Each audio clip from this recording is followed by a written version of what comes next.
Tämä on paineilmalla toimiva Kela-harjauskone. Isoille kanaville ja kanttikanaville soveltuu hyvin, koska tässä on automaattisesti suuntaa vaihtava harjauspää. Täältä löytyy akku, laturin kiinnitys. Sitten löytyy tämä ohjausyksikkö ja Kelan aukaisu.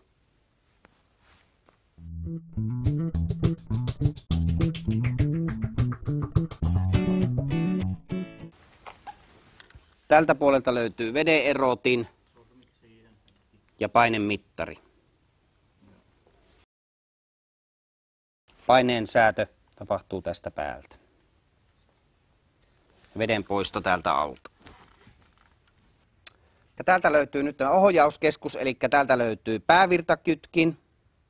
Sitten löytyy automaatti ja manuaaliohjaus. Sitten manuaaliohjauksen suunnanvaihtokytkin.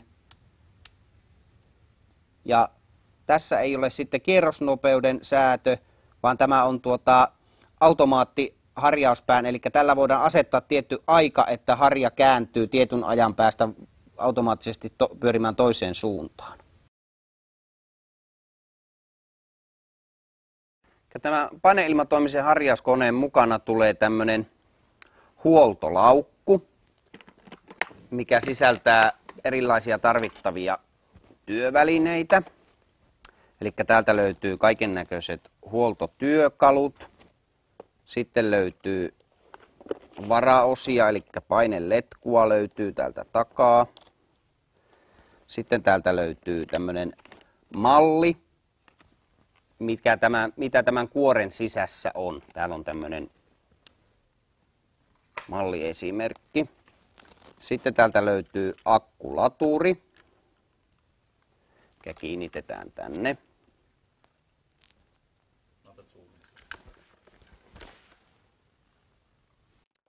Sitten löytyy kuorimaveistä, kuusiokolon avainta, kuusiokolon ruuvia. Sitten löytyy tämän kutistussukan lämmittämiseksi kuumailmapuhallin. Sitten löytyy liimaus ja tämän akselin pään kierrepultti.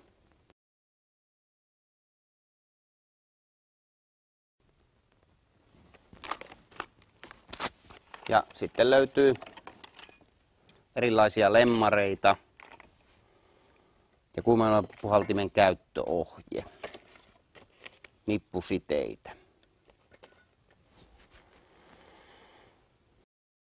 Paineilmamoottorin irrotus otetaan seuraavaksi, koska se täytyy aina silloin tällöin pistää öljyä tuonne paineilmamoottoriin, että siellä ne lamellit pelaa kunnolla. Eli tässä on taas kuusiokolon ruuvit, mitkä aukaistaan.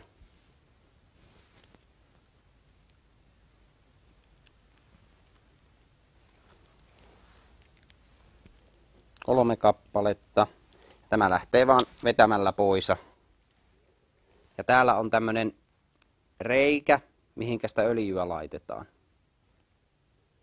Eli tässä on jo tämmöinen joustava pää, mikä myötäilee tätä harjauspäätä. Ja harjan kiinnitys.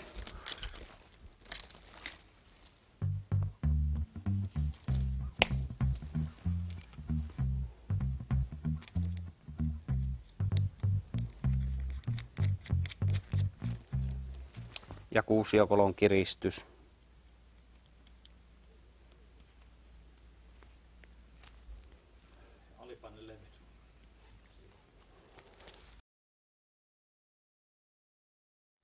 Näin isolla harjalla, kun ruvetaan harjaamaan, että jo 400 ylöspäin oleviin kanavään tulisi laittaa tämmöinen alipainelevy tänne harjan taakse, jotta saadaan se virtaus siellä kanavassa, niin saadaan tänne harjan kärkiin, jotta se irrottaa sen pölyn tehokkaasti seinämiltä, plus sitten antaa tälle harjalle tukea ja keskittymistä. Alipaine tehostaa myös sitä virtausta, se on huomattavasti kevyempi työntää sinne kanavaan kuin tämä alipaine on, eli se imee tätä harjaa eteenpäin siellä kanavassa.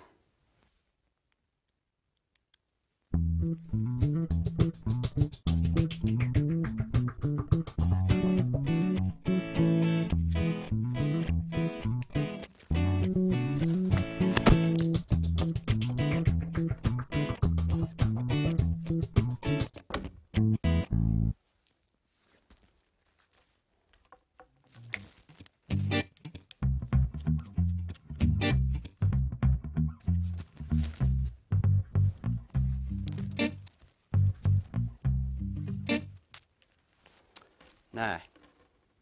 Eli päävirta päälle, manuaalikäyttö ja pyörimissuunnan vaihto.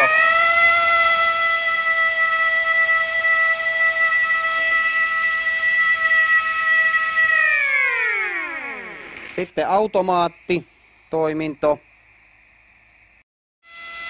Pienennetään vähän pyörimisaikaa.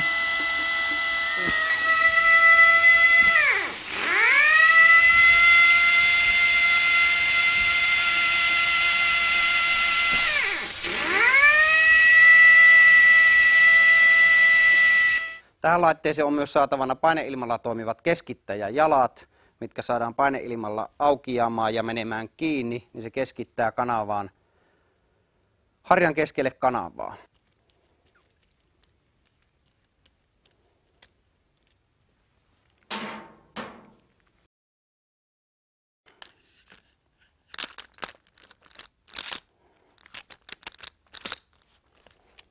Näin, ne lopsautetaan sieltä paikalleen.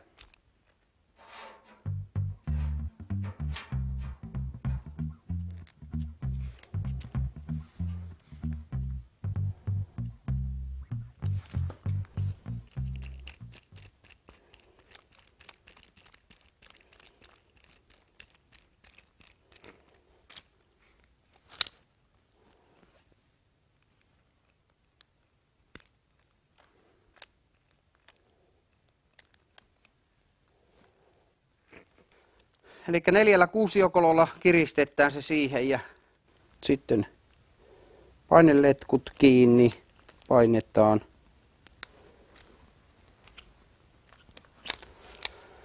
Eli näillä voidaan jatkaa sitten tätä jalan pituutta, kun kanava koko isonee, mutta sanotaan, että noin 600 eteenpäin, niin näitä kannattaa jo käyttää.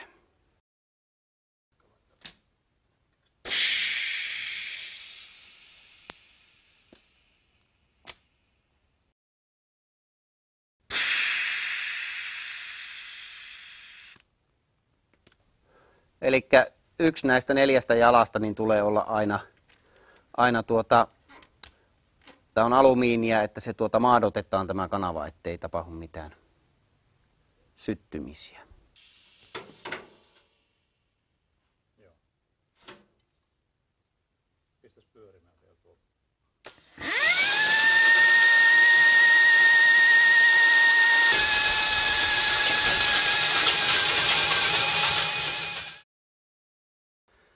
Eli tässä on suorakaide kanavalle tämmöinen harjauspää, millä tämmöistä suorakaidekanavaa harjataan.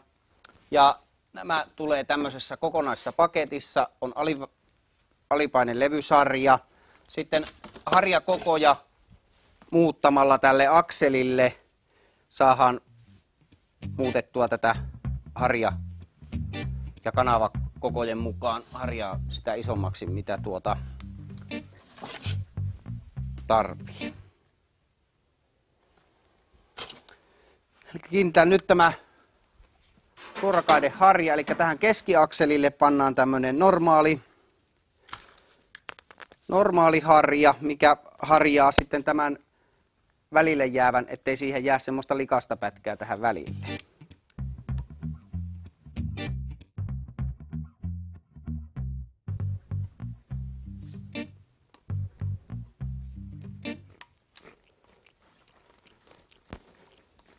Tämä kiinnitetään vaan jengalla tähän päähän ja taas kuusiokolokiristys.